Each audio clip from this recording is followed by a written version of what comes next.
Audio Jungle. Audio Jungle. अस्सलामुअलैकुम नाजरीन। शुरू उस पाक ज़ात के नाम से कि जिसके कब्ज़ा कुदरत में हम सब की जान है। नाजरीन, जैसा कि इस्लाम में जुमा इज़्ज़त वाला है, ईसाइयों के लिए एतवार और हिंदुओं के लिए मंगल, इसी तरह यहूदियों के लिए हफ्ते का दिन मोहतरम था। मगर फ़र्क इतना है कि इस्लाम में सिर्फ इन लोगों पर जिन पर जुमा की नमाज फ़र्ज है, जुमा की पहली अजान से ख़त्म नमाज तक वो दुनियावी कारोबार करना हराम है जो नमाज में दखल अंदाज हों।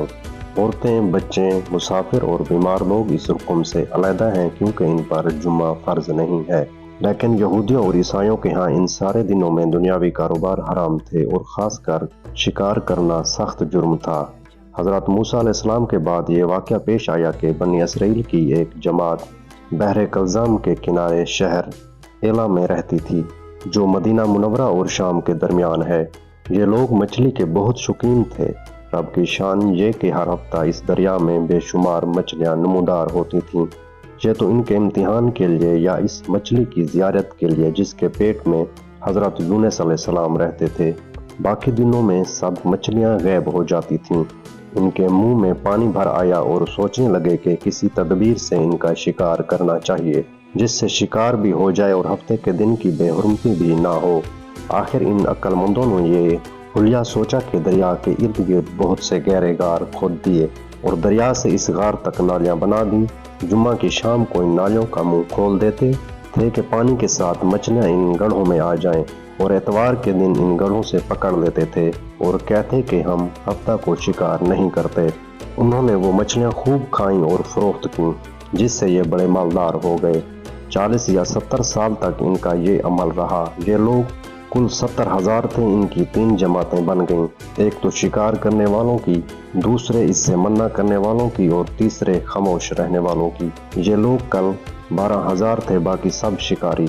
जब शिकारियों ने इनकी नसीहत न मानी तो उन्होंने अपने और इनके दरमियान एक दीवार बनाकर शहर के 2 हिस्से बना दिए और कहा कि हम इनके साथ ना रहेंगे कि हम पर अजाब ना आ जाए। यहाँ तक कि दाऊद अलैहिस्सलाम का ज़माना आ गया।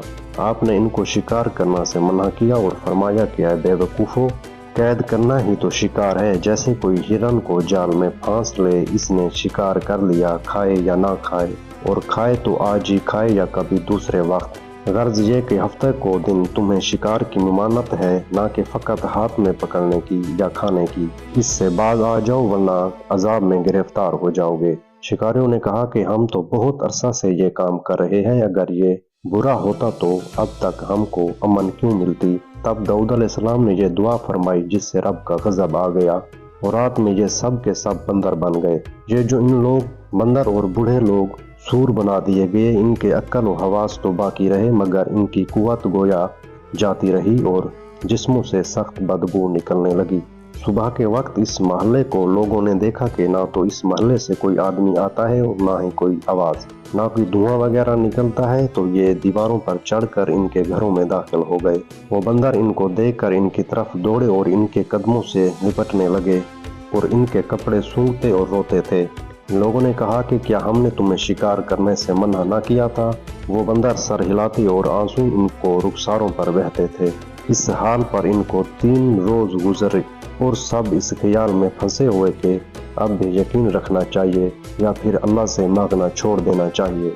जब आजमाइश का जोर बहुत सख्त हो जाए तो जान लेना कि ये तुम्हारी तकलीफ का आखिरी मरहला है, क्योंकि मौजे होने से पहले सब कुछ इतना नामुमकिन हो जाता है कि अल्लाह पर यकीन रखना भी मुश्किल लगने लगता है। आसानी आने से पहले चीज़ें इतनी बिगड़ जाती हैं कि सब खत्म हुआ जाता है।